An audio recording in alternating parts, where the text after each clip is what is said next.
waturinze mwami icyubahiro ni icyawe. Gushimiye ku bwa buri wese ndetse no ku bwa buri kimwe cyose mu izina rya Yesu, amen.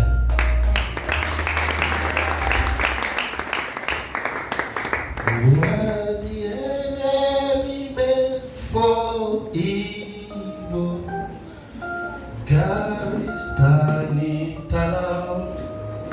He turned it around. What the enemy meant for evil, God is turning it around for my good. Hallelujah. Amen. Praise God.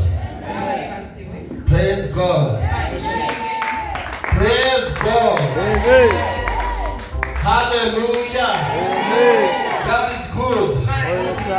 All the time. I greet you in the name of Jesus. Amen. May the peace of the Lord be with you all. Hallelujah. Amen. I was really missing you very much. And especially my pastors and the mama pastor. I'm very happy to see you again. Especially in the house of the Lord. May God bless you. I was really missing you all. And even this prophet. Hallelujah. I have seen some friend of mine. I have seen some friend of mine who are in this congregation. I greet you all. God bless you. We thank also God who brought us from Rwanda to here.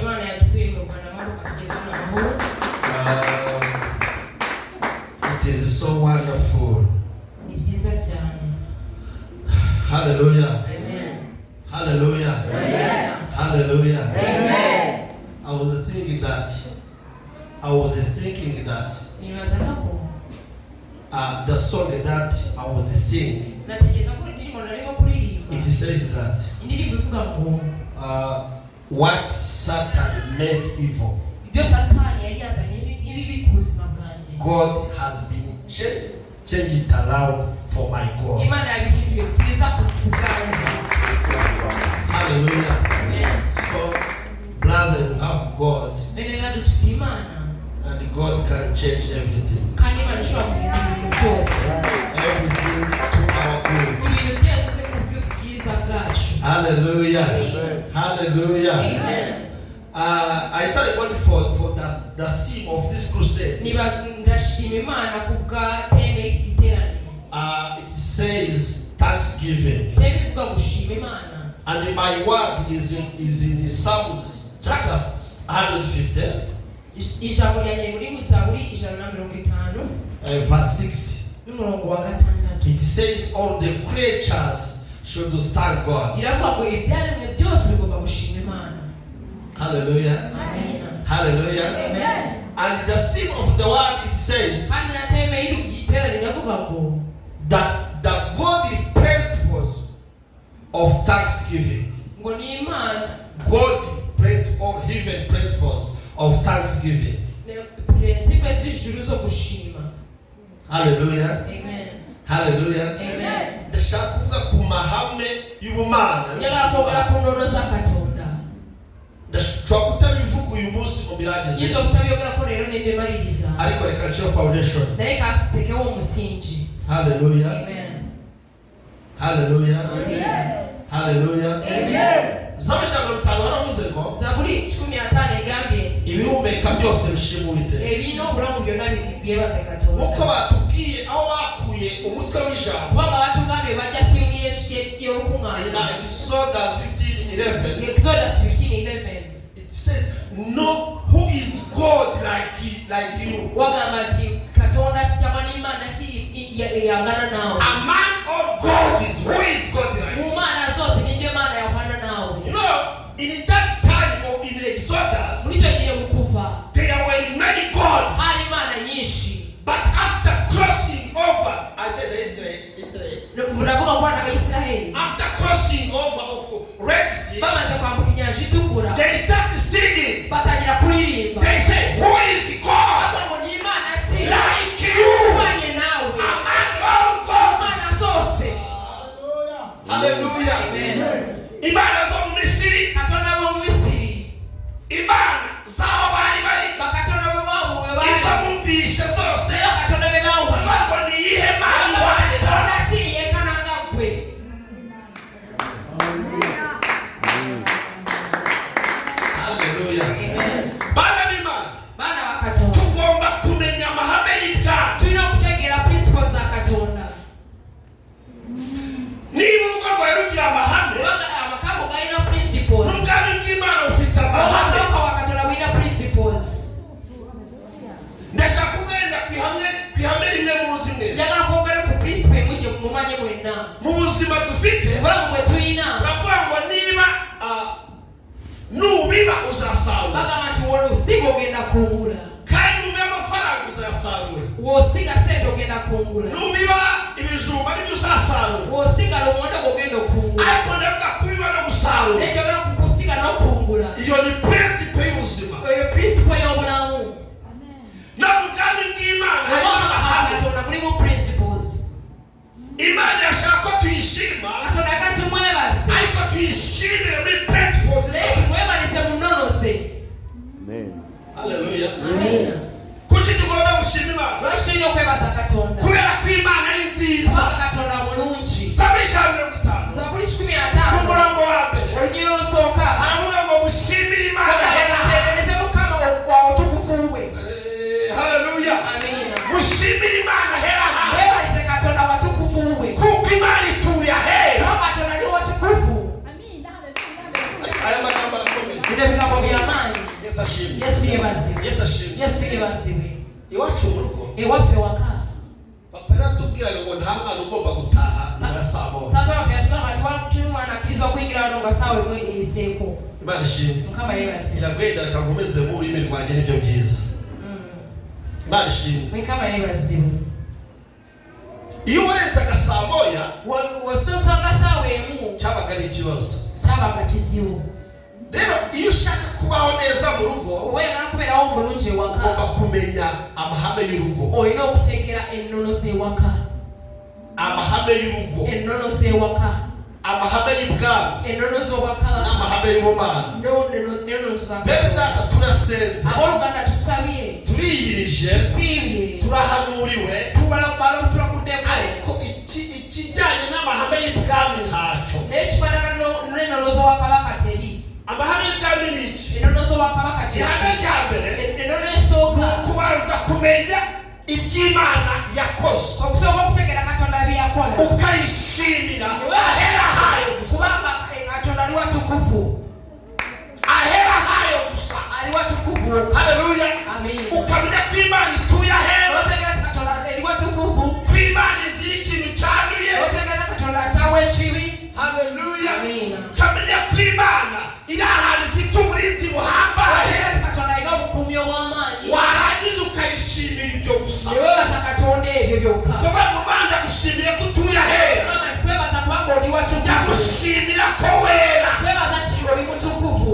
Imana kicyora. Katonda tumuwe ekitiibwa. Haleluya. Amina. Yagushimira ko wera. Kwebaza kubanga oli mutukuvu. Yagushimira ko utuye mu ijuru ryera. Kwebaza nti oli mukulu etukuvu. Yagushimira ko imyenda yawe yera. Ate ebyambalo byo bitukuvu. Yagushimira ko amagambo yawe yera. Ebigambo byo bitukuvu. Yagushimira ko ibyo ukora bera. Ebyokola bitukuvu. Ugashimira Imana hera. Weebaza Katonda awatukuvu we. Amen. Haleluya. Amen. Iyo utarabimenya Bw'oba Katonda bitegeeza, uza imbere y'Imana uko ushaka, ojja mu maaso ga Katonda nga bw'oyagala. uhamagara Imana uko ushaka, Okoola Katonda nga bw'oyagala. ukayihamagara mu ijwi wumva. N'okoola Katonda mu ddoboozi Ariko ly'owulira. Imana ifite uko ihamagarwa, Alina engeri gy'ayitibwa. ifite aho ihamagarwa kuza, Olina engeri gy'omuyita okujja mu ifite kifo. umutima ihamagarwa kuzamo, Alina n'omutima gw'alina okukkiramu. umutima wujuje ibyangombwa. Omutima ogulina ebisaanyizo byonna. Niba mu rurimi rwe yenda Ya Katonda ntabwo ugerayo. totuukayo.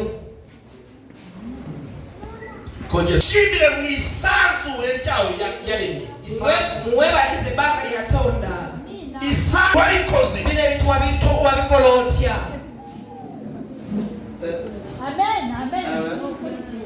Amen.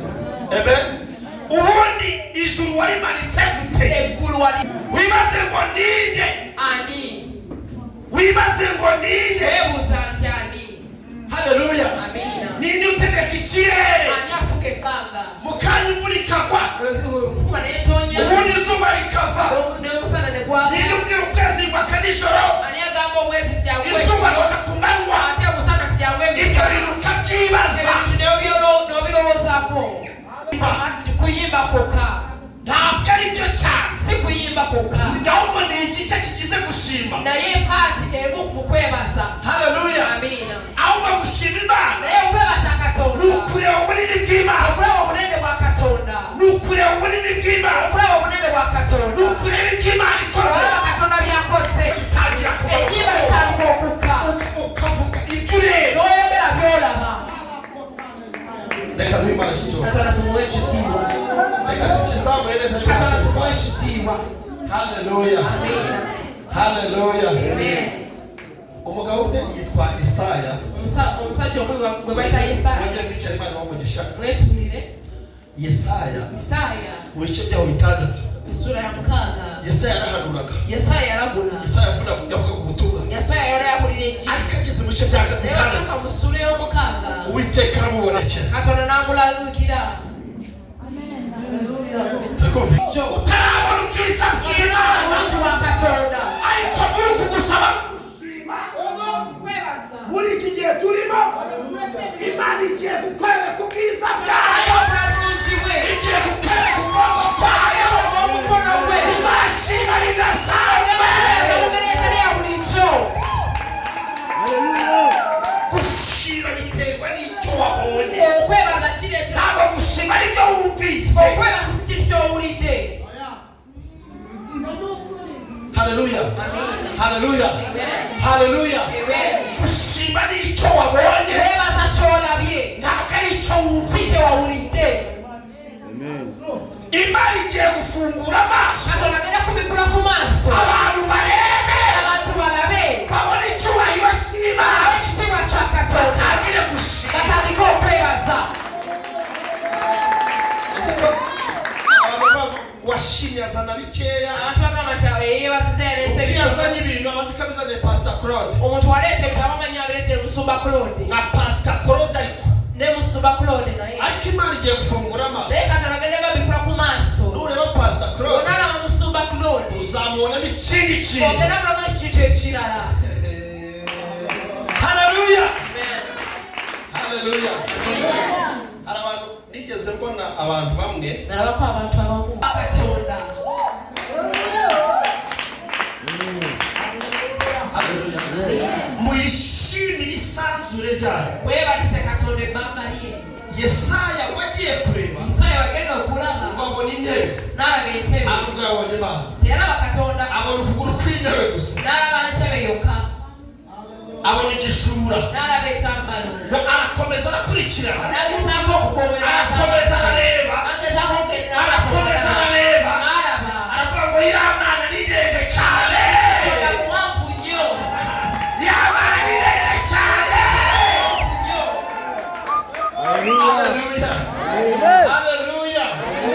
ngo arebye ku ruhande Yatunula ku mabbali, abona protokolo, n'alaba protocol, abaserafi baramwegera, abaserafi ne bamusemberera, baramubwira ngo Yesaya, bamugamba nti Isaya, iminwa yawe iranduye, akamwa ko kacaafu, ntabwo wavugana n'Imana. tosobola kwogerako ne Katonda. Yesaya, Isaya, amatwi yawe aranduye, amatugo macaafu, ntabwo yakumva Imana, agasobola kuwulira Katonda. ariko kubera ishyaka yagize, Naye kubanga oyo yali ayagala yayenye nnyo, umuserafi araza amukora ku munwa, ng'ajja n'amukwata ku munwa, aramubwira ngo ibyaha, amugamba nti bibiryo. Yes. aramubwira ngo ibyaha Amugamba nti bibiryo. urabibabariwe. Musonyiyiddwa. Usikabura mu kanya Oba nti ngo yahise yumva ijwi rimubwira ngo eddoboozi limugamba nti ndatuma nde, ani gwe tugenda okutu, ninde batugendera, ani agenda okuwaffe, ndatuma nde. genda kutuma ani. Reka mbwire inshuti z'Imana, Kambabulire mu mikono gya reka Katonda, mbabwire bene data, kambabulire abooluganda, reka mbabwire inshuti zanjye impamvu ugenda useta ibirenge ni uko utarumva ijwi ry'Imana. Wumva ijwi ry'Imana, uwo nguwo Imana ivuze ariruka.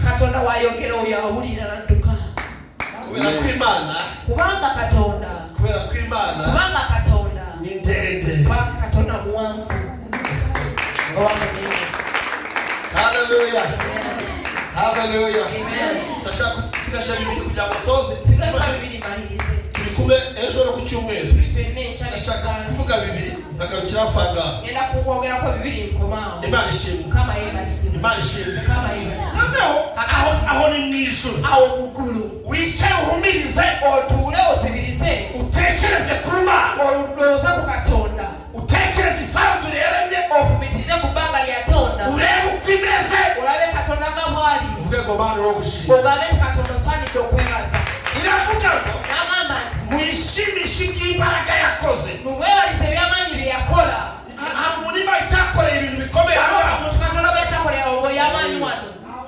Pastor, uzi ko ibitangaza bitagenewe abana b'Imana. Ahubwo ibitangaza ni iby'abanyamahanga kugira ngo baze bakurikiye Imana. Ariko uyu munsi hari n'abana mu rugo kwa data. Abana mu rugo kwa data batari bamenye imbaraga afite, bataramenya icyubahiro cya se. Bari bavuga papa dukora igitangaza.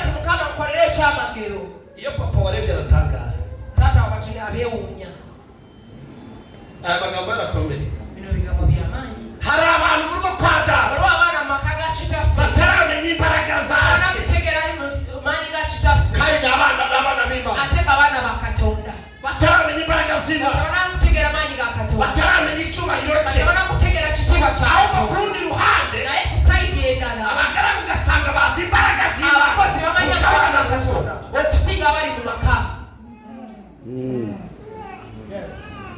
Umuntu wese ufite umutima w'ubwami, umutima w'ibwami, agomba kubaza icyubahiro cya se. Ni gute turirimba ngo turabame n'ibikomangoma ariko ukaba utazi icyubahiro cya se, utazi protokole ya se.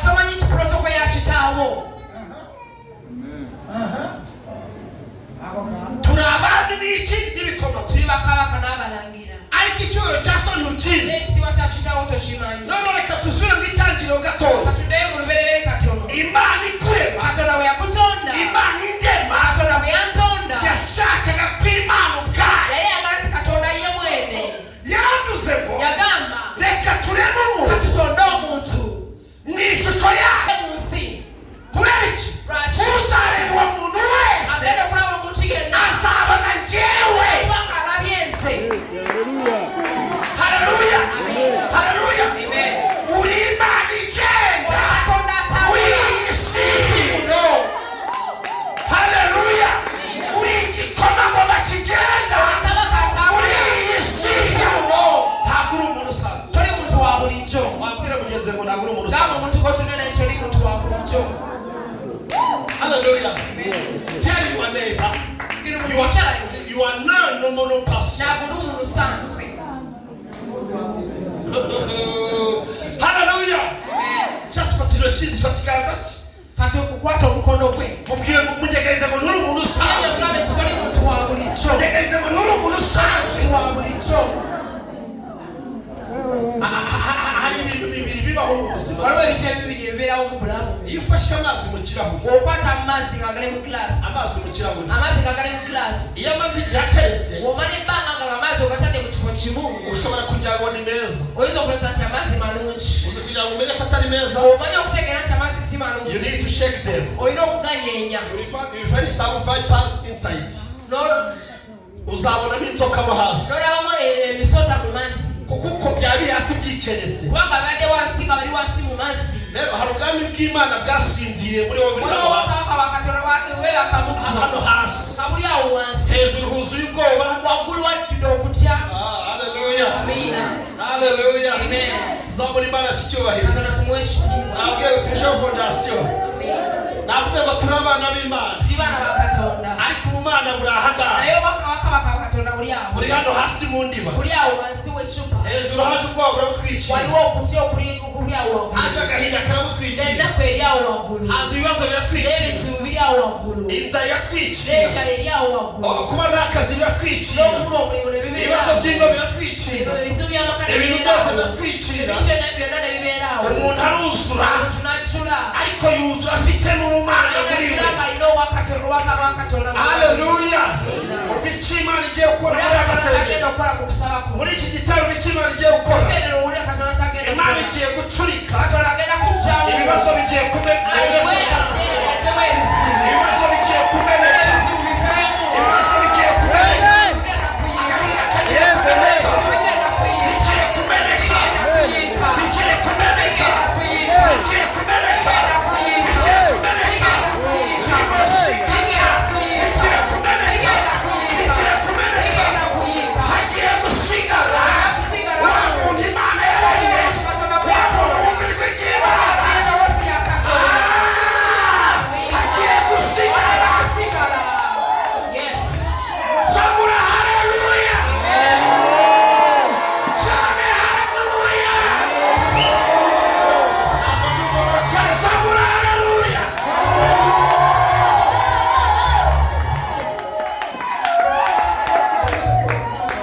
wanyemera ko byamugenze ngo hari ibintu Imana iri gutugusa bigiye kumeneka byibuze wabikora cyane n'imbaraga Imana igiye kubitugusa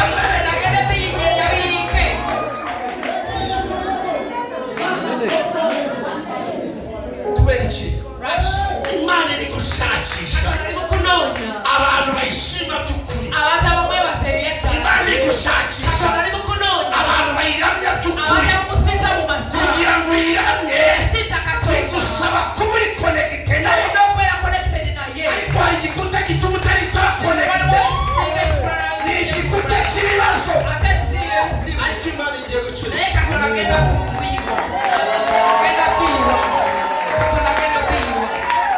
What the enemy meant for evil, God turned it around.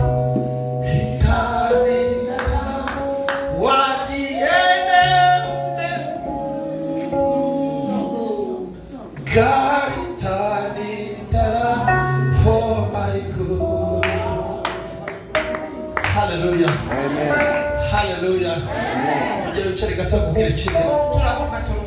Urakoze Imana umugisha no kwishimira kuko bikwiye gukomera kwayo kubanga bisanide amanyi ge atonda gukomera kwayo muruwe bikorwa binamanyi ge Yesu ashimwe cyane Yesu yabaze kutabona gukomera kw'Imana obutara umanyi ga katonda kurebera mu ntege nkeya kwe kurabira mu manya amato kurebera mu bibazo oba mu bizibu iyo ushaka Imana woba mononya katonda ukayishaka ibibazo byakurembeje nononya katonda ngo bizibu bikuri bubi ubona Imana idakora olaba katonda takora akantu nakumvise mukawulide ubona Imana yaragusize olaba katonda yakuleka umva uri kuyirukaho olaba ngogoba katonda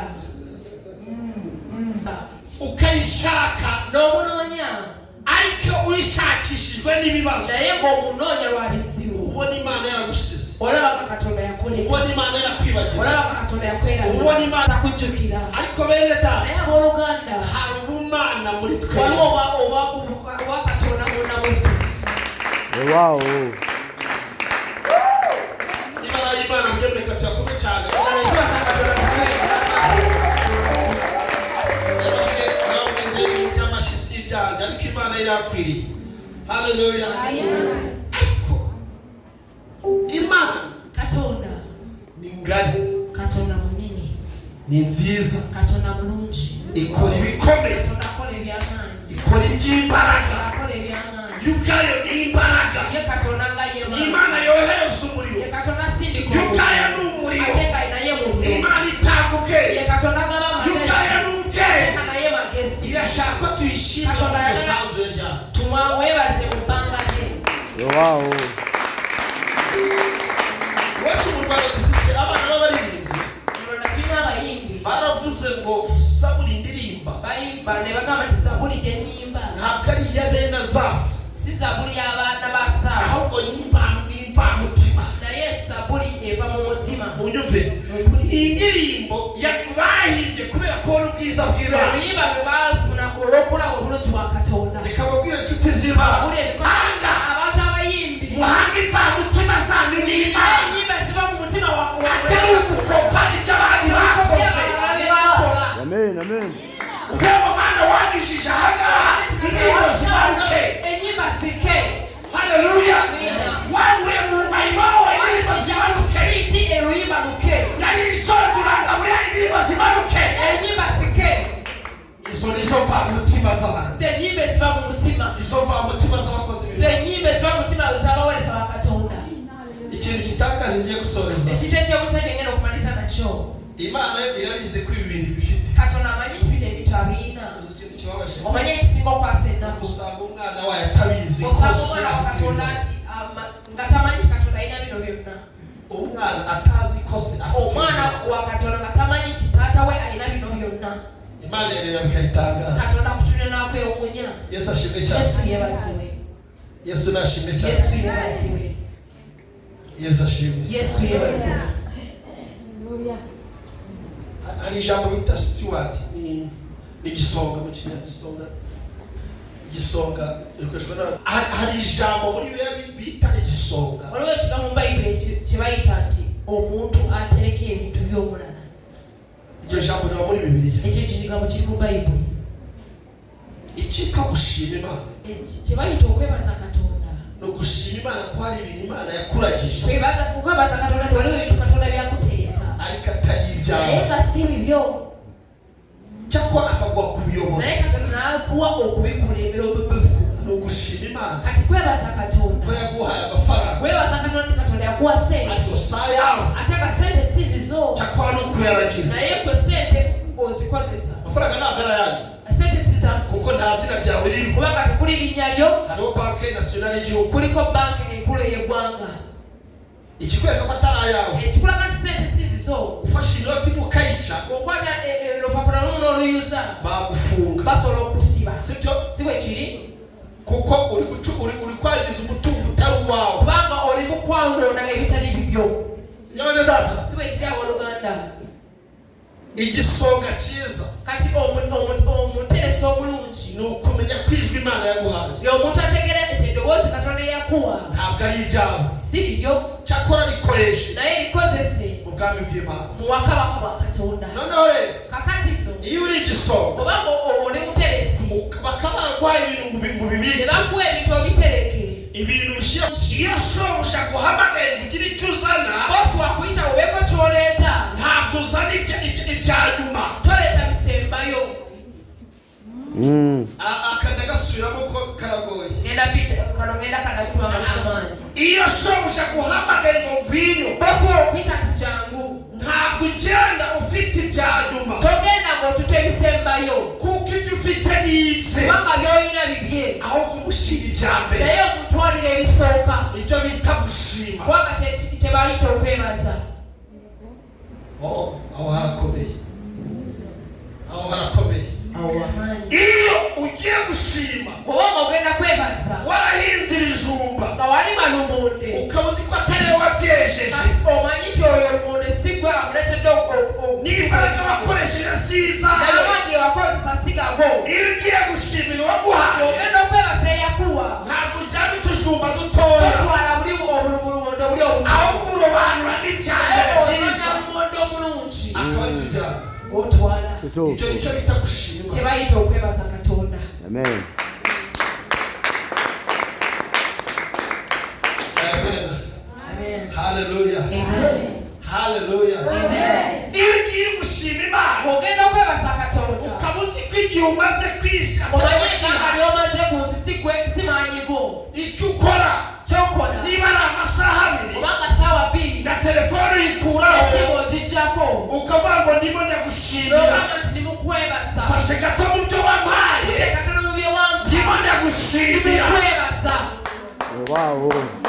Hallelujah. Amen. Hallelujah. Amen. Ariko ntabwo ari ukuririmba gusa. Naye si kuyimba kyokka. Ntabwo ari ukubyina gusa siku zinachoka ahubwo nukugaragara imbere ya so okulabika amaso ga kitawo ukabona ukamenya uko ameze notegera kitawo nga bwali ukamushimira mu mahame ye nomwebaza mu nnonoze ukamushimira mu bikorwa bye nomwebaza mu mirimu kye ukavuga Imana ikumva ko ari uri kuvuga noyogera Katonda nawe ati koyogerako ari igihe umuntu avuga Imana olw'omuntu wayogera Katonda Imana ikavuga ngo ntabwo ari njye bari kuvuga Katonda nagamba sinze gwe bogerako katusoze kwako ngaka kamalirize kwako hari igihe umuntu avuga Imana olw'omuntu wayogera Katonda ukavuga uti Imana rero bwayahiri Katonda naye wali ikabaza malayika ngo ni nabuuza malayika nti oyani ngo ni Aida nagamba nti Aida arimo arabwira nti ali mukugamba ni wari kubwira wowe ali mukugamba gwe Imana itariko ntabwo ari njye Katonda nagamba wesinze bwayogerako kuko Imana ni nyacyubahiro kubanga Katonda wakitiibwa igasangura mu icyubahiro cy'umuntu uciriritse nasanga ngoyogera ku kitiibwa cy'omuntu atali wansi ndavuga ngo ntabwo ari njye nagamba wesinze Imana ikora ibikomeye Katonda akola ebyamaanyi igasangura yishimira kubera akantu gato yakoze nasanga webaza akantu katono kakoze nako kandi byakomeye ate nga nako byamaanyi iravuga ngo ntabwo ari njye nagamba nti wesinze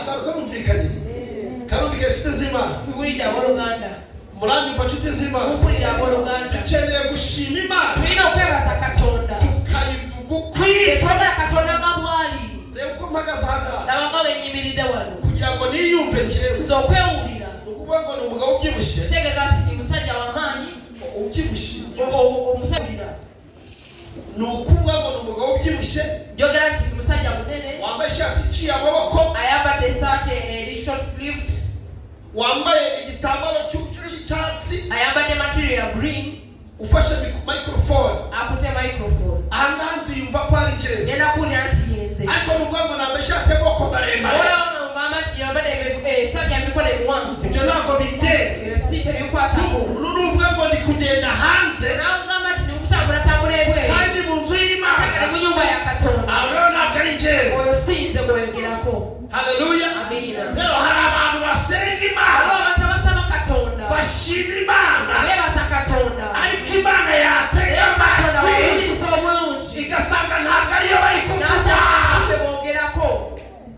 kituufu kubera iki lwaki ntabwo bize principles tebayiga nnono za papa eza kitaabwe ntabwo bashatse kumenya ubunini bw'Imana tekera bunene bwa Katonda ahubwo bayirebera mu bibazo naye balitondera Katonda mu bizibu gera ku musozo dusenge agenda kumaliza tusabe ndagira ngo ukureho ikibazo cyose yabalojjako ekizibu kyonna ukureho ikintu cyose ekintu kyonna cyatuma utabona Imana ekikuziyiza okulaba Katonda nga bw'ali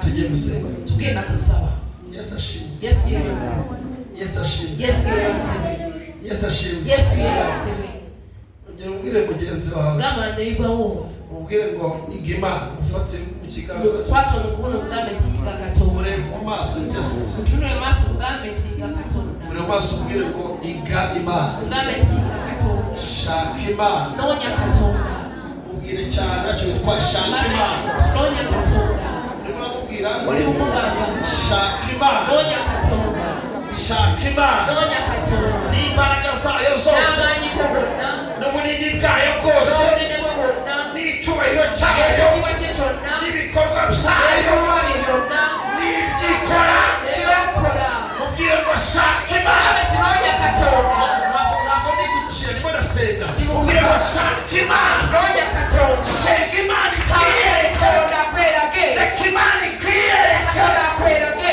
utangire usenga Imana nyayo okusaba Katonda owaddala umenye ko Imana ikora ibikomeye Katonda akola ebyamaanyi igakora ibyoroheje akola bintu umenye ko ari Imana y'imbaraga Katonda Imana w'amaanyi y'icyubahiro wa kitiibwa Imana ihindura Katonda akyusa Imana ikura hasi Katonda ajja wansi igashyira hejuru n'ateeka waggulu umenye ko ariyo Mana otegere nti ye Katonda